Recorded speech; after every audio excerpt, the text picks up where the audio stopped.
আসসালামু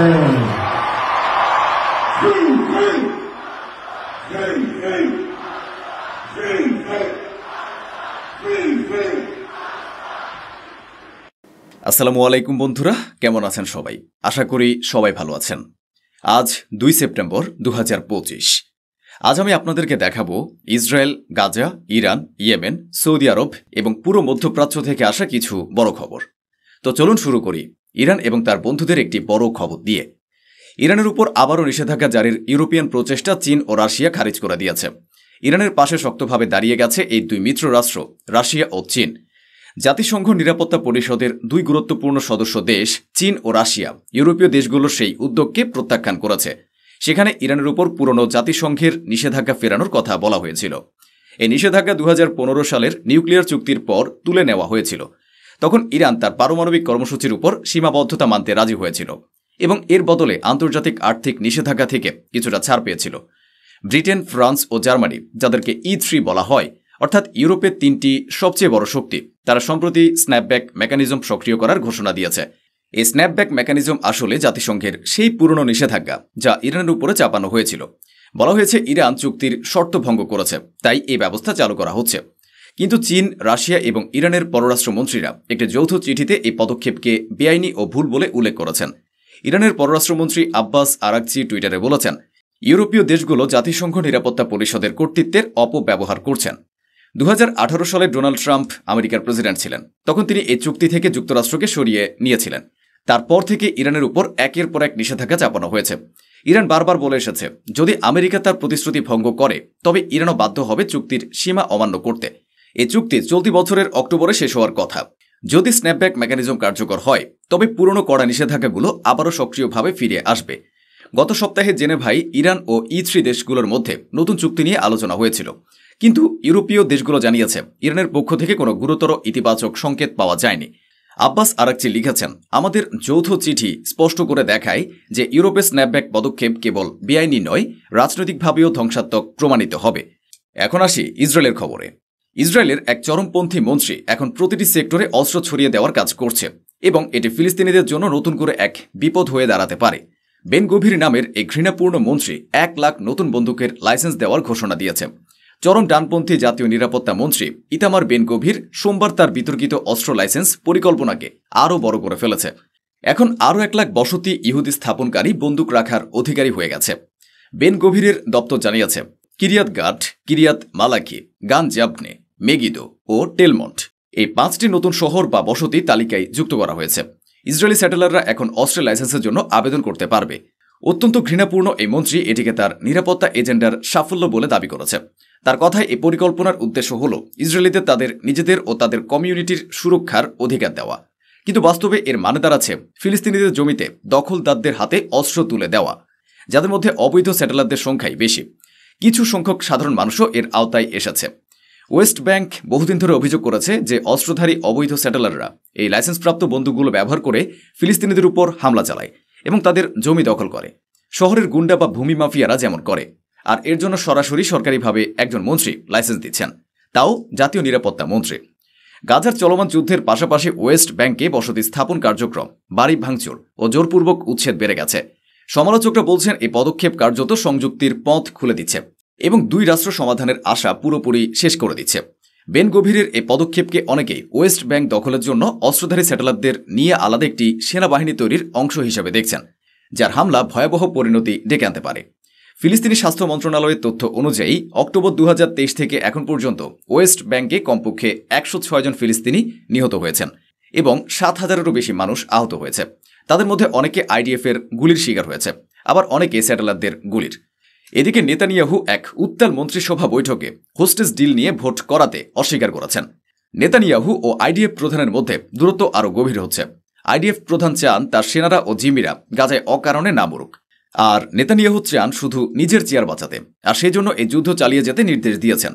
সিজফায়ার হবে কিনা এসব বিষয় নিয়ে হওয়া এই গুরুত্বপূর্ণ বৈঠক নিজেই অনেক কিছু বলে দিচ্ছে। আপনি যদি এটাকে খুঁটিয়ে বুঝতে যান তবে রিপোর্টের আসল অর্থ আরও পরিষ্কার হবে। ইসরায়েলের প্রধানমন্ত্রী বেঞ্জামিন নেতানিয়াহু এক টেনশন ভরা ক্যাবিনেট বৈঠকে হোস্টেজ ও সিজফায়ার ডিল নিয়ে ভোট করাতে অস্বীকৃতি জানান। ভোট হলে স্পষ্ট হয়ে যেত কতজন যুদ্ধের পক্ষে আছেন। বৈঠক চলে গভীর রাত পর্যন্ত। নেতানিয়াহু বলেন এই ডিল এখন টেবিলে নেই। তিনি আরও জানান আমেরিকার প্রেসিডেন্ট ডোনাল্ড ট্রাম্প তাকে আংশিক ডিল মেনে নিতে নিষেধ করেছেন, চাপ দিয়েছেন কোনো আংশিক ডিল করো না। চরম ডানপন্থী মন্ত্রীরা বৈঠকে ভোটের জন্য চাপ দেন যাতে ডিলটিকে আনুষ্ঠানিকভাবে বাতিল করা যায়। অন্যদিকে আইডিএফ এর প্রধান ইয়াল জামির ও কিছু ইসরায়েলি মন্ত্রী এই ডিল মেনে নেওয়ার পক্ষে ছিলেন।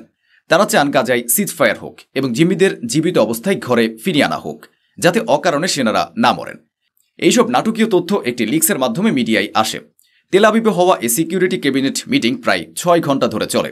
এর বেশিরভাগ আলোচনা ছিল আইডিএফ এর গাজা সিটি দখল পরিকল্পনা নিয়ে। হামাস এর আগেই একটি ধাপে ধাপে হোস্টেজ রিলিজ ডিল মেনে নিয়েছিল, যেটি আসলে প্রথমে ইসরায়েল অনুমোদন দিয়েছিল। কিন্তু যখন হামাস সেই ডিল মানতে রাজি হল, ইসরায়েল উল্টে তা বাতিল করে দিল এবং দাবি তুলল একটি কম্প্রিহেন্সিভ অ্যাগ্রিমেন্টের, যেখানে শর্ত রাখা হয়েছে সব জিম্মিকে একসঙ্গে ফেরত দিতে হবে এবং হামাসকে আত্মসমর্পণ করতে হবে। IDF chief of staff major general Eyal Zamir, যাকে গাজা সিটি টেকওভারের বিরুদ্ধে বলে মনে করা হয়, তিনি জোর দেন যে ডিল নিয়ে আলোচনা হোক, সেটা এজেন্ডায় থাকুক বা না থাকুক। এই ডিল অনুযায়ী 10 জন জীবিত জিম্মিকে মুক্তি দেওয়া হবে, 18 জনের মরদেহ ইসরায়েলে ফিরিয়ে আনা হবে। এর বদলে হাজার হাজার ফিলিস্তিনি নিরাপত্তা বন্দী ও গাজায় আরও 1000 বন্দীকে মুক্তি দেওয়া হবে। 60 দিনের যুদ্ধবিরতির মধ্যে বাকি 20 জন জিম্মিকে নিয়ে আলোচনা চলবে। জামির বলেছে টেবিলে একটা ফ্রেমওয়ার্ক আছে, একটা ডিল আছে, আর আমাদের উচিত এই ডিলকে গ্রহণ করা। কিন্তু নেতানিয়াহু বলছেন টেবিলে কোনো ডিল নেই। আল জামির আরও বলেন, যদি ডিল হয়ে যায় এবং 60 দিনের সিজফায়ারের পরও যুদ্ধের প্রশ্ন অমীমাংসিত থাকে, তাহলে আইডিএফ আবারও লড়াইয়ে ফিরতে পারবে। কিন্তু আগে যে সুযোগ এসেছে তা কাজে লাগানো উচিত, ডিল করে ফেলা উচিত। অন্যদিকে নেতানিয়াহু, জামির ও অন্য মন্ত্রীদের বলেন আংশিক ডিল সম্ভব নয়, তার মানে হামাসকে সম্পূর্ণ যুদ্ধবিরতি এবং সম্পূর্ণ আত্মসমর্পণ করতে হবে। তিনি বলেন ইসরায়েলের কূটনৈতিক সমর্থন খুব সীমিত, বেশি দেশ আমাদের সমর্থন করছে না। নেতানিয়াহু মন্ত্রিসভাকে আরও জানান আমেরিকার প্রেসিডেন্ট ডোনাল্ড ট্রাম্প তাকে আংশিক ডিল মেনে নিতে বারণ করেছেন এবং হামাসকে পুরো শক্তি দিয়ে হারানোর জন্য চাপ দিচ্ছেন, অর্থাৎ ট্রাম্পের চাপে আংশিক ডিল করা যাবে না। নেতানিয়াহুর মতে যদি ডিল হয়ে যায় তবে সব জিম্মিকে একসাথে ফিরিয়ে আনতে হবে এবং হামাসকে আত্মসমর্পণ করতে হবে, অন্যথায় ততদিন পর্যন্ত হামলা চালিয়ে যেতে হবে, এটাই নেতানিয়াহু বলেছেন।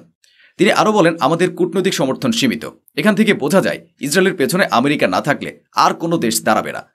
তখন নেতানিয়াহুকে গালাগাল দেওয়া হবে কিংবা জুতো মারা হবে, কারণ কূটনৈতিক সমর্থন সীমিত মানে আসলে অধিকাংশ দেশ তাকে সমর্থন করছে না। আরও কিছু খবর এসেছে। গাজায় শহীদের সংখ্যা বেড়ে 63,500-তে পৌঁছেছে এবং আরও 9 জন ফিলিস্তিনি অনাহারে মৃত্যুবরণ করেছেন। দ্বিতীয় খবর বলছে যুক্তরাজ্যের পররাষ্ট্রমন্ত্রী ইসরায়েলকে সম্পূর্ণভাবে নিন্দা জানিয়েছেন এবং ইসরায়েলকে কঠোরভাবে সমালোচনা করেছেন। তিনি গাজাকে মানবসৃষ্ট দুর্ভিক্ষ বলে উল্লেখ করেছেন। গাজায় মানুষের তৈরি দুর্ভিক্ষের জন্য ইসরায়েলকে দোষী বলেছেন। এবার চলুন অন্য খবরের দিকে যায়। আল আরাবিয়া ইংলিশের হেডলাইন অনুযায়ী মোহাম্মদ বিন সালমান এবং ফিলিস্তিনি অথরিটির ভাইস প্রেসিডেন্ট মাহমুদ আব্বাসের প্রতিনিধির মধ্যে একটি সাক্ষাৎকার হয়েছে। তারা ফিলিস্তিনের ইস্যু এবং সংশ্লিষ্ট বিষয়গুলোর ডেভেলপমেন্টকে নিয়ে আলোচনা করেছেন। কিভাবে কি করা উচিত এটি নিয়ে কথাবার্তা হয়েছে। এখন পর্যন্ত মনে হচ্ছে এই বৈঠকগুলো খুবই প্রাথমিক পর্যায়ের, কারণ এখানে কোনো সিজফায়ারের পথ বের হচ্ছে না। উভয় বৈঠকই হয়েছে রিয়াদের আল মাদার প্যালেসে। পরবর্তী হেডলাইন, দ্য টাইমস অফ ইসরায়েলও একই বিষয় তুলে ধরা হয়েছে। মাহমুদ আব্বাস বলেছেন নেতানিয়াহু একমাত্র বাধা যে আমাদের গাজার দিকে ফেরার পথে দাঁড়িয়ে আছে। মাহমুদ আব্বাস চান ফাতাহ মুভমেন্ট বা ফিলিস্তিনি অথরিটির শাসন গাজায় পুনঃপ্রতিষ্ঠিত হোক। হামাসকে অবশ্যই আত্মসমর্পণ করতে হবে বা ক্ষমতায় আসতে দেওয়া হবে না, কিন্তু ফিলিস্তিনি অথরিটি আগের মতোই ক্ষমতা পাবে। এজন্য তারা বলছেন নেতানিয়াহু একমাত্র বাধা, কারণ নেতানিয়াহু হামাসকে ক্ষমতা দিতে চান না, ফিলিস্তিনি অথরিটিকেও ক্ষমতা দিতে চান না। এ বিষয়ে আলোচনা হচ্ছে। ইরানের শীর্ষ সামরিক কমান্ডার ইরানিয়ান আর্মি ফোর্সেসের chief of staff major general Abdur Rahim Mousavi বলেছেন ইসরায়েলকে তারা সন্ত্রাসবাদী হিসেবে দেখে এবং ইসরায়েল আমাদের রেজিস্ট্যান্সের বিস্তার এবং সম্প্রসারণ দেখে ভয় পাচ্ছে। এ কারণেই তারা ইয়েমেনের হুতিদের উপর তাদের প্রধানমন্ত্রী ও মন্ত্রীদের উপর হামলা চালিয়ে হত্যা করেছে। এটাই তাদের মুসাফিকতার পরিচয়। এখন হুতিদের সঙ্গে জড়িত একটি খবর, যেটা নিয়ে অনেকে প্রশ্ন করেছেন যে জাতিসংঘের লোকজনকে কি হুতিরা ধরে নিয়েছে। এর উত্তর হলো হ্যাঁ, খবরটা সত্যি। হুতিরা জাতিসংঘের প্রিমিসেসে ঢুকে পড়েছিল। ওটা ছিল UNRWA এর একটি অফিস সানা শহরে, যা তাদের নিয়ন্ত্রণে থাকা রাজধানী। সেখানে ঢুকে তারা 11 জনকে তুলে নিয়ে গেছে, কারণ গত বৃহস্পতিবার বা শুক্রবার যে হামলা হয়েছিল তাতে তাদের কয়েকজন লিডার, এমনকি প্রধানমন্ত্রীও মারা গিয়েছিল। তার সঙ্গে সম্পর্কিত কিছু তথ্য তাদের হাতে এসেছিল। সেই ইনপুটের ভিত্তিতে তারা এই লোকজনকে তুলে নিয়ে যায়। তাদের সন্দেহ ছিল এরা আসলে জাতিসংঘের নামে কাজ করছে, কিন্তু বাস্তবে মোসাদের হয়েও কাজ করছে। জাতিসংঘের কর্মী, সদস্য, ওয়ার্কারদের বিরুদ্ধে এমন অভিযোগ আগেও বহুবার উঠেছে। কিছু সত্য, কিছু মিথ্যা, আর কিছু তদন্ত সারা জীবনই চলতে থাকে। কিন্তু এটা ছিল একটা বড় খবর, তাই আপনাদের পর্যন্ত পৌঁছে দিলাম। তো বন্ধুরা, আজ এ পর্যন্তই। অনেক অনেক ধন্যবাদ। সাবধানে থাকুন, সুস্থ থাকুন, সুখে থাকুন। আর যদি সাবস্ক্রাইব করে না থাকেন তাহলে এখনই সাবস্ক্রাইব করে দিন। ধন্যবাদ।